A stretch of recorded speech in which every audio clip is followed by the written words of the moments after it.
Defence analyst के अनुसार आज world war 3 Russia, Ukraine, Kashmir, north Korea या फिर ताइवान से स्टार्ट हो सकता है। 16वीं सेंचुरी के फ्रेंच एस्ट्रोलॉजर नास्ट्रोडोमस की बुक के अनुसार 2023 में वर्ल्ड वॉर 3 शुरू हो सकता है। नास्ट्रोडोमस को फॉलो करने वालों के अनुसार उन्होंने फ्रेंच रिवॉल्यूशन से लेकर कोविड-19 क्राइसिस तक लगभग सारे इवेंट्स के बारे में एकदम से सही अनुमान लगाया है। तो फ्रेंड्स, क्या इंडिया वर्ल्ड वॉर 3 के लिए रेडी है? क्या वर्ल्ड वॉर 3 की प्रेडिक्शन भी सही है? चलो देखते हैं। अभी की जियोपॉलिटिकल सिचुएशन में वर्ल्ड वॉर 3 क्यों और कहां हो सकता है, और इस सिचुएशन में भारत के साथ कौन होगा और विरुद्ध कौन होगा, ये जानना भी बहुत जरूरी है। अभी करंट सिचुएशन में भारत चाइना से बहुत पीछे है, चाहे बात हो इकोनॉमी की या मिलिट्री पावर की। चाइना एंड पाकिस्तान से अगर एक साथ वॉर लड़नी हो तो ये 2 फ्रंट वॉर कहलाएगी, जो किसी भी देश के लिए जीतना बहुत मुश्किल होता है, या फिर ये कह सकते हैं नामुमकिन जैसा होता है। लेकिन फिर भी भारत के पास एक ऐसा सीक्रेट हथियार है जो इस वॉर में भारत की जीत को मुमकिन बना सकता है। इस वेपन से हम चाइना को रोक ही नहीं बल्कि हरा भी सकते हैं।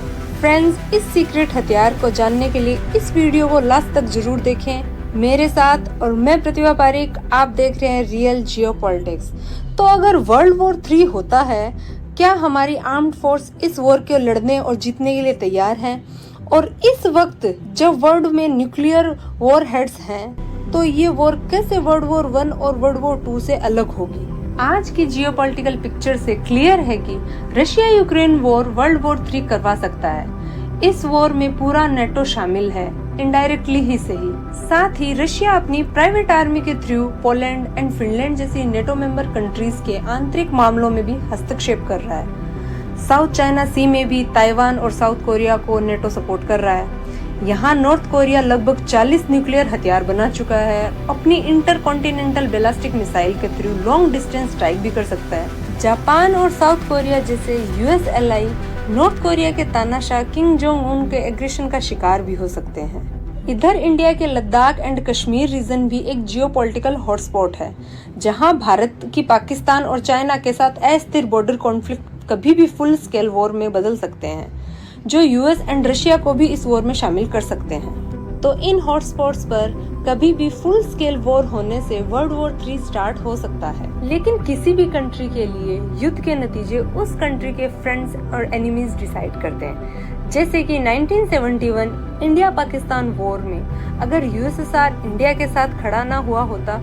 तो उस वॉर के नतीजे भी कुछ अलग हो सकते थे। इसलिए अगर वर्ल्ड वॉर 3 होता है तो कौन सा देश भारत के साथ खड़ा होगा और किस देश से भारत को लड़ना होगा, ये जानना भी बहुत जरूरी है। लेकिन फ्रेंड्स, यूएसए और रशिया के अलावा भी वॉर के समय पड़ोसी देशों का सपोर्ट मिलना बहुत जरूरी है। आज भारत की नेबरिंग कंट्रीज चाइना की कठपुतली बनकर रह गई हैं। वो सभी चाइना के डेब्ट ट्रैप में फंसी हुई दिखाई दे रही है, खासकर पाकिस्तान और श्रीलंका। और चाइना ने बांग्लादेश के चिटगांव पोर्ट पर भी डेवलपमेंट कर लिया है। पाकिस्तान का पोर्ट ऑफ ग्वादर, श्रीलंका का हम्बनटोटा और बांग्लादेश का चिटगांव, इन तीनों पोर्ट्स को भारत के लिए ट्रायंगल ऑफ डेथ कहा गया है। देखने जाए तो फ्रेंड, आज जापान, फ्रांस और इजराइल ही इंडिया के ट्रू सपोर्टर्स हैं। रशिया, जो एक समय भारत का फ्रेंड हुआ करता था, वो अभी चाइना पर हर तरह से डिपेंड है। वो हो सकता है चाइना के साथ मिलकर हमारे खिलाफ युद्ध ना लड़े, पर वो हमारी पहले की तरह हेल्प नहीं कर सकता। इस बात की संभावना ज्यादा है कि इस वॉर में रशिया न्यूट्रल रहेगा। और वहीं इंडिया पाकिस्तान कॉन्फ्लिक्ट में यूएसए भी न्यूट्रलिटी मेंटेन करना चाहेगा और इंडिया चाइना पाकिस्तान वॉर में डायरेक्टली शामिल नहीं होगा। लेकिन यूएसए को इस वॉर में चाइना की हार से ज्यादा फायदा होता है, इसलिए शायद यूएसए इंडिया के डायरेक्ट या इनडायरेक्ट हेल्प जरूर करेगा। म्यांमार और नेपाल के भी आज चाइना से भारत के मुकाबले ज्यादा बेहतर रिलेशंस हैं। अगर हमारे ये पड़ोसी चाइना को वॉर में सपोर्ट करते हैं तो इंडिया को 2 फ्रंट नहीं बल्कि 3 फ्रंट वॉर की तैयारी करने की जरूरत है। इन सब के अलावा चाइना ने इंडियन ओशन में आने वाली बहुत सारी कंट्रीज को भी अपने डेब्ट ट्रैप में फंसा रखा है, जहां चाइना अपने मिलिट्री बेसिस से कंट्रोल करता है। फिर बात चाहे जिबूटी के चाइनीज मिलिट्री बेस की हो या अभी हाल ही में बन रहे कंबोडिया में रियाम नेवल बेस की हो, और इन सब बेसिस का यूज चाइना इंडिया के अगेंस्ट जरूर करना चाहेगा। फ्रेंड्स, भारत के पड़ोसियों में सिर्फ भूटान ही एक ऐसा देश है जो इंडिया का ट्रू फ्रेंड है। नेपाल और बांग्लादेश को इंडिया अपने ट्रस्ट में ले सकता है और उनकी जमीनों को इंडिया के अगेंस्ट चाइना को यूज न करने देने के लिए राजी भी कर सकता है। साथ ही इंडियन ओशन में India USA and French basis के साथ साथ सेशल्स और मॉरिशस बेसिस की मदद से चाइना को काउंटर करने की कोशिश कर सकता है। और दोस्तों, इंडियन ओशन में चाइना को भारत कैसे काउंटर कर सकता है, इस पर हमने वीडियो पहले से बना रखा है, उसकी लिंक आपको डिस्क्रिप्शन में मिल जाएगी। इस वीडियो को देखने के बाद आप उसे चेकआउट कर सकते हैं। हैंस वर्ल्ड वॉर 3 की पिक्चर इंडिया के लिए बड़ी ही सीरियस है, क्योंकि इंडिया को 3 साइड से वॉर लड़नी पड़ सकती है और इसी पिक्चर में आती है भारत की न्यूक्लियर कैपेबिलिटी। तो अगर वॉर होती है तो भारत को टैक्टिकल न्यूक्लियर वेपन मतलब छोटे छोटे परमाणु हथियारों का इस्तेमाल करना पड़ेगा। फ्रेंड्स, आज तक इजराइल के अलावा कोई भी देश 2 फ्रंट वॉर नहीं जीता है। अगर इस वॉर में इंडिया परमाणु हथियारों का इस्तेमाल करे तो चाइना एंड पाकिस्तान भी जरूर करेंगे। और हमारी न्यूक्लियर पॉलिसी में नो फर्स्ट यूज है और नॉन न्यूक्लियर देशों के अगेंस्ट न्यूक्लियर वेपन का इस्तेमाल नहीं करना है। इसी के साथ जानते हैं कि क्या हमारी सेनाएं इस वॉर के लिए रेडी है। आज इंडिया में टोटल 38 आर्मी के डिविजन्स हैं और अभी भी 1.55 लाख रिक्रूटमेंट पेंडिंग है। हमें 43 मिनिमम आर्मी डिवीजन की जरूरत है सिर्फ चाइना और पाकिस्तान के बॉर्डर पर, जबकि ऑफेंस एंड डिफेंस दोनों के लिए करीब 54 डिवीजन्स की रिक्वायरमेंट है। और अगर म्यांमार, बांग्लादेश और नेपाल बॉर्डर पर भी लड़ना पड़े तो एटलीस्ट 72 मिनिमम डिवीजन की जरूरत पड़ सकती है। मतलब अभी हमारे पास जितनी डिवीजन्स हैं उससे लगभग डबल की जरूरत है। आर्मी के साथ साथ आज हमारी एयरफोर्स में भी इसी प्रकार की प्रॉब्लम देखने को मिलती है। करंटली हमारे पास 30 फाइटर स्क्वाड्रंस हैं। चाइना और पाकिस्तान दोनों से एक साथ लड़ने के लिए हमें एटलीस्ट 60 स्क्वाड्रंस की जरूरत है। साथ ही ड्रोन वॉरफेयर में तो हम पाकिस्तान से भी पीछे हैं। चाइना अभी 2 5th जनरेशन फाइटर जेट्स को ऑपरेट करता है और इंडिया अभी 5th जनरेशन के फाइटर जेट्स बना रहा है। हमारी आर्मी के पास अभी 4.5 जनरेशन फाइटर जेट्स ही अवेलेबल हैं। फ्रेंड्स, नेवी के भी कुछ ऐसे ही हाल है। अभी इंडिया के पास 2 aircraft carrier INS Vikramaditya and INS Vikrant available है, लेकिन इंडियन ओशन में चाइनीज थ्रेट को काउंटर करने के लिए मिनिमम 4 एयरक्राफ्ट कैरियर की जरूरत है, जिसमें से एक वेस्ट कोस्ट के लिए, एक ईस्ट कोस्ट के लिए और एक को आइलैंड एंड एक को इंडियन ओशन में डिप्लॉय करने की जरूरत है। सबमरीन्स में भी इंडिया चाइना से बहुत पीछे है। जहां चाइना के पास टोटल 60 सबमरीन्स हैं, वहीं इंडिया के पास केवल और केवल 18 सबमरीन्स ही अवेलेबल है। इसीलिए इंडिया को अपने स्ट्रेटेजिक वेपन ब्रह्मोस, अग्नि और अस्त्र पर ही डिपेंड होना पड़ेगा। तो फ्रेंड्स, ये सब सुनकर आप ये समझ ही गए होंगे कि हमें कितनी इम्प्रूवमेंट की जरूरत है, लेकिन इसका मतलब ये नहीं है कि हम वॉर जीत नहीं सकते। देखिए, अभी करंट टाइम में इंडिया के लिए थ्रेट चाइना और पाकिस्तान से ही है और किसी भी देश से हमारे कोई भी मेजर डिस्प्यूट नहीं है, पर चाइना के दुश्मनों की एक लंबी कतार है। इसीलिए चाइना को इतने ज्यादा वेपन्स की जरूरत है।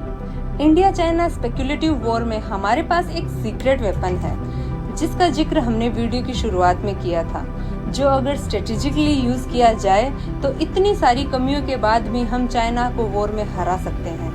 और ये वेपन है इंडिया की जियोग्राफी, और उसमें है सबसे इम्पोर्टेंट हिमालयाज।